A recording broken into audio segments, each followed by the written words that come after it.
ஒரு வாழ்க்கை எனும் கடலை நீந்துவதற்கு 3 மந்திரங்கள் வேண்டும். இதை மட்டும் நான் சொல்லிட்டு விடைபெற்றுறேன். 3 மந்திரங்கள். என்னடா அது சார் வந்து மெடிக்கல் காலேஜில் வந்து 3 மந்திரங்கள் சொல்கிறாரு அப்படின்னு சொல்லிட்டு பார்க்கலாம். இது வாழ்க்கை முழுசும் நீங்கள் மனசுக்குள்ளார வச்சுக்கணும்.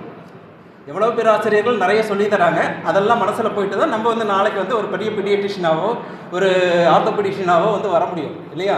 அந்த மாதிரி இந்த 3 மந்திரங்கள் உங்கள் வாழ்நாள் முழுதும் நினைவில் வைக்க வேண்டும். 1, முதல் மந்திரம் இலக்கு. எதுக்கு இலக்கு இருக்கணும்னு சொல்கிறேன்?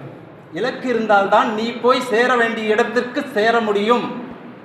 இப்போ உதாரணத்துக்கு நம்ம மைண்டில் ரெஜிஸ்டர் பண்ணணும் இலக்கை.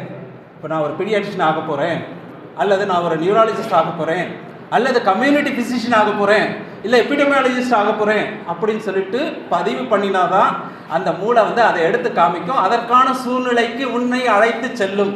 அதற்கு ஒரு சின்ன உதாரணம் சொன்னால் உங்களுக்கு புரிஞ்சிடும்.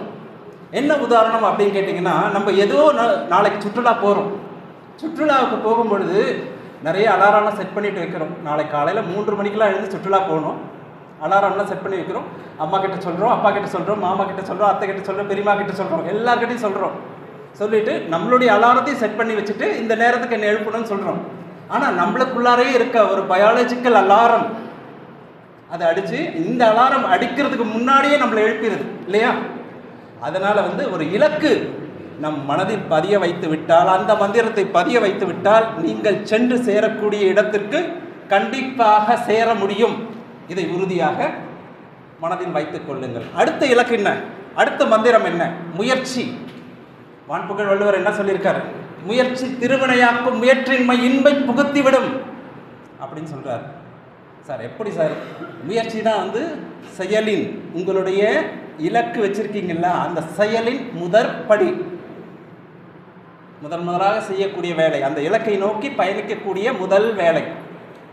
இப்போ உதாரணத்துக்கு ஒன்று எடுத்துக்கலாம். முயற்சியுடையார் இகழ்ச்சியுடையார் அப்படின்னு சொல்கிறாங்க. நம்மளுடைய வரலாறில் வந்து கஜினி முகமது அப்படின்னு கேள்விப்பட்டிருப்போம். ஆப்கான் நாட்டிலேருந்து வந்து இந்தியாவின் மீது 17 முறை படையெடுத்தார். 17 முறை படையெடுத்தார். 17 முறை படையெடுத்து 18வது முறை, ஏன்னா இந்தியாவில் உள்ள செல்வங்களை கொள்ளையடிக்க வேண்டும் அவருடைய நோக்காதான். இருந்தாலும் வெற்றி பெற முடியாது. வெற்றி பெற வேண்டும் என்று நோக்கில் அவர் ஒரு இடத்துல உட்கார்ந்துட்டு இருக்கும் பொழுது ஒரு சிலந்தி கூடு கட்டுமா. கூடு கட்டும் பொழுது அது வந்து நிறைய முறை தவறி விழுந்து அழகான கூடு அமைக்குமா. சிலந்தி கூடுலாம் பார்த்தீங்கன்னா அதை நேர்த்தியாக கட்டும். அந்த மாதிரி யாரும் கட்ட முடியாது. நடுவில் வந்து பார்த்திங்கன்னா ரவுண்டாக இருக்கும். அதுக்கு சுற்றி வந்து பூவாக டிசைன் மாதிரி இருக்கும். அதுக்கு இடையில கம்பி மாதிரியெல்லாம் வந்து அந்த இடையை விரித்து வைத்திருக்கும் இல்லையா? அது வந்து நிறைய முறை முயற்சி பண்ணி தான் அதை கட்டுருச்சு. கட்டினவுடனே இவருக்கு ஒரு நம்பிக்கை வந்துருச்சு. சரி நம்மளும் திரும்ப முயன்று பார்ப்போம் அப்படின்னு சொல்லிட்டு ஒரு முயற்சி வந்த பிறகு தான் வந்து அதில் வெற்றி பெற முடிந்தது. அந்த கஜினி முகமது வெற்றி பெற்றார் என்பதை வந்து நமக்கு வந்து வரலாறில் வந்து சொல்லுவாங்க. அதே போல் வந்து ஒரு திரைப்பட பாடலும் இருக்குது. ஒரு கனவு கண்டால் அதை தினம் முயன்றால் ஒரு நாளில் நிஜமாகும் இல்லையா? சரி, இது முயற்சி முடிஞ்சது. 3வது தன் நம்பிக்கை. எதுக்கு சார் நம்பிக்கை வேணும்? நீங்கள் முயற்சி பண்ணலாம். இடையூறுகள் வரும். இடையூறுகளை தவிர்ப்பதற்காக இடையூறுகளை எல்லாம் தாண்டி கடக்கிறதுக்கு வந்து நம்முடைய தன்னம்பிக்கை உதவும். இப்போ வந்து வானலாக உயர்ந்த மரங்களுக்கு நம்பிக்கை அதன் வேர்கள், வானத்தில் உயர்ந்து பறக்கும் கழுகுக்கு அதன் நம்பிக்கை கண்கள், உயர்ந்து இருக்கும் மனிதனுக்கு அவனுடைய நம்பிக்கை அவனுடைய மனதில் வந்து நம்பிக்கை என்ற விதையை ஊன்ற வேண்டும். அதனால தானே வந்து இன்றைக்கி நம்ம தாமஸ் ஆல்வா எடிசன் சொல்லிட்டு ஒரு சயின்டிஸ்ட்டை கேள்விப்பட்டிருப்போம். அவங்க அம்மா சொன்ன ஒத்த வார்த்தையை மந்திர சொல்ல எடுத்துக்கிட்டு அவருக்கு சரியாக காது கேட்காது.